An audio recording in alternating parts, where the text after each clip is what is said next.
Here's a question. Do you sometimes have difficulty remembering people's names, but you're great at remembering their faces? Or maybe you're really good at moving odd-shaped furniture around corners, or packing your car full with so much stuff everyone told you it was going to be impossible.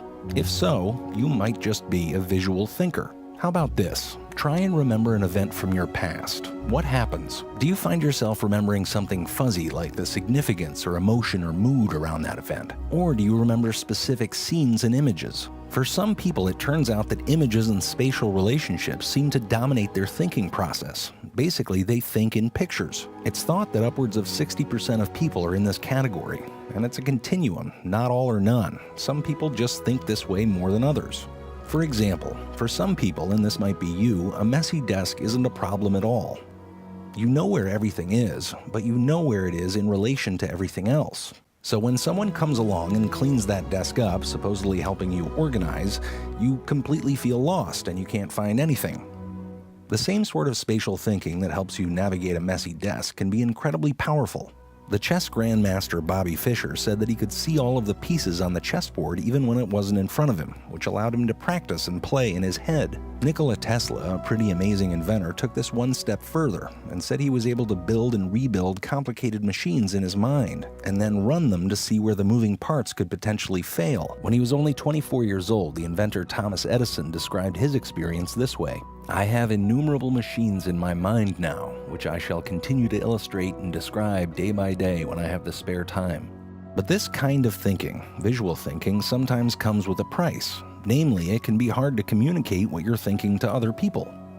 Maybe you've had this experience where you see something pretty clearly in your head, but you wind up needing to draw it to explain it to someone else. Albert Einstein often said words failed him to describe the images in his head. But it turned out that those images were the key to unlocking the secrets of the universe. It was after he envisioned a man riding a wave of light that he was able to construct his theory of relativity. James Clerk Maxwell, the mathematical physicist, had a similar experience. His colleagues urged him to show the relationship between energy, entropy, and volume using equations, which is how they best communicated ideas. Instead, he used clay and plaster to show the relationship in the way that he understood it, as a physical and visual form of thermodynamics. And that's the power of visual metaphors. They allow people to see complex relationships in new, relatively simple ways. And the history of invention and discovery is filled with those kind of stories. For example, Auguste Kekulé unlocked a new way of thinking about the structure of molecules when he envisioned a snake eating its own tail. In that moment, he realized that the bonds in the molecule benzene formed a ring. And this led to a whole new way of understanding how molecules could be visualized.